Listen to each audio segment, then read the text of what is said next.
patching, right? And we're really up to date. We've got that shadow IT that's not being addressed because we don't know what other applications our end users are using. 70% of all end users are going to confess to using unsanctioned applications within the environment, leaving that surface attack area still exposed. So what we did is we identified, again, those 24 different type of techniques. And with our anti-exploit technology, we're able to protect you against those techniques. This is a truly signatureless type of detection model that we're using. We don't need to have prior knowledge of that malware. We don't have to ever see it, because what we're looking at is we're looking at the unnatural performance or unnatural behavior of these functions and these processes within the OS, right, and within the actual CPU itself, to identify when we think a malicious occurrence is about to happen. You've got to be able to really monitor those processes for attempts being used for exploit. The most common one, I think, was the buffer overflow. There's no reason in normal day-to-day circumstances where an end user will cause a buffer overflow. So when we see a buffer overflow, we automatically know it's an indicator of compromise. Microsoft addressed that with Windows XP Service Pack 2, where they actually had that anti-buffer overflow technology built in, and it killed off a whole family of malware. The problem is that as an industry, we didn't really expand upon that. We didn't go after what other ways can we look at generically stopping the abuse of these critical functions or processes within the system itself. And that's where we came up with this anti-exploit technology, where we addressed all 24 of these techniques, and we look for unnatural behavior, because what we're finding is that they're utilizing 2, 3, and 4 sometimes of these attacks within the system or within the memory where these fileless attacks are being used to really leverage those vulnerabilities and get into the system. So we look for that unnatural behavior. We block it when the technique is attempted, and we prevent that malware from actually launching. As we look at the techniques that are being used most commonly, there's 24 of them that we've been able to identify. We've added a couple more this year that we will be seeing in our next launch of Intercept X. But you've got to be able to mitigate all of these. When we look at this card kind of gives you an idea of who within the vendor landscape is really focused on this type of technology. And we see that our next closest competitor was Microsoft with EMET. Because, again, you've got to be able to monitor and stop all of these attacks. You've got to be able to look at those. And with EMET, they actually use that program that Microsoft launched because the universities and students continue to look at ways to stop these type of misbehavior within the processes. And anything that they submitted to Microsoft that Microsoft could use, they would pay for. And so this is, I think, how they actually came up with the concept of EMET and where they got this information from. The unfortunate thing is that with the launch of Windows 10, they announced the end of life for EMET. Originally, it was supposed to take place in January of this year, but because of outcry from the user base and the concern that Windows 10 wasn't going to be as effective against these exploits as EMET was, they delayed that end of life, and now it's been extended out to July 31st of 2018.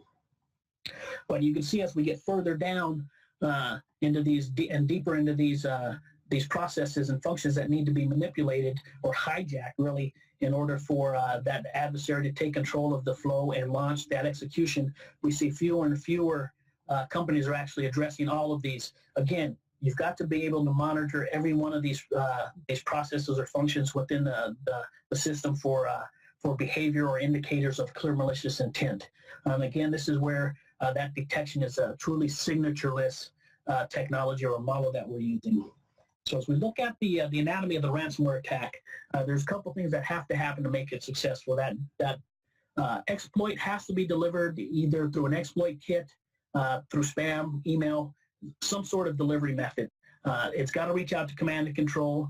The local files need to be encrypted, and then at the end, it's got to be able to erase and delete the ransomware itself and deliver those instructions and collect the payment. That is the threat chain, and what we do with CryptoGuard is we initially we detected rapid file encryption, but now we can look at any type of unnatural type of encryption, and this is the behavior part where we actually stop it at the encryption process. Depending on the sophistication of the attack, we can stop it anywhere along that threat chain. But what we do with CryptoGuard is we detect the unnatural encryption of files. We're also additionally monitoring all those processes so we can double check to make sure that that file encryption process has not been called out by a legitimate encrypting tool such as like Safeguard or what we've got natively on our laptops. And then we terminate that attack. Stop it so it doesn't continue to spread. And then because we're taking just-in-time copies of any of those files that are being reached out to for read and write, we put those on proprietary cache within that laptop itself. We're able to take those pre-encrypted files, restore those back to the original state, and actually delete the files. All this is again, managed through our central portal.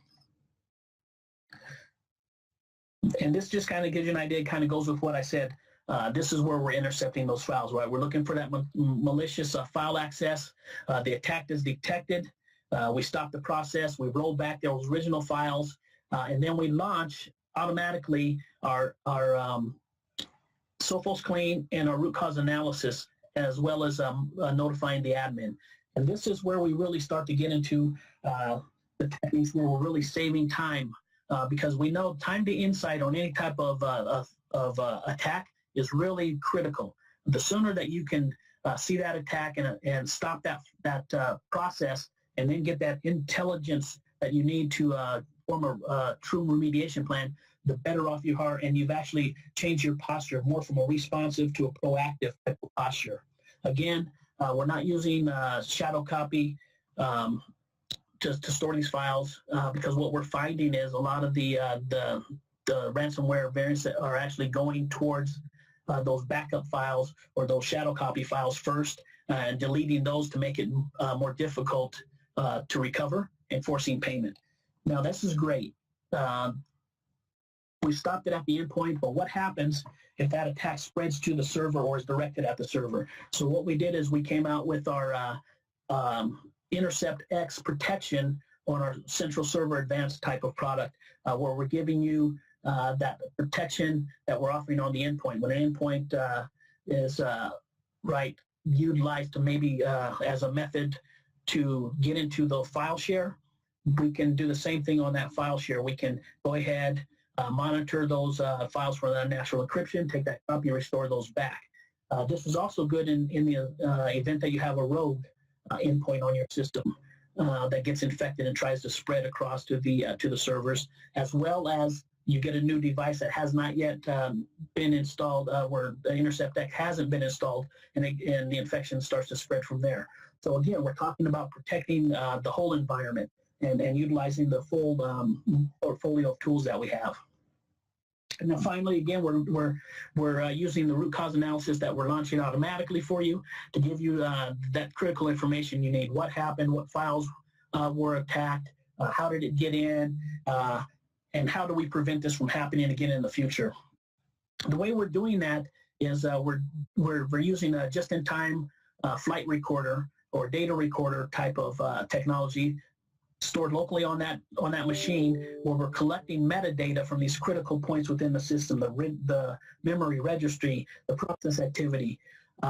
Again, the utilization is under 5% overhead, so we don't want to impact performance, but we're taking all of that metadata, and when we see that attack, we can go through now and we can use that information to build out the threat tree.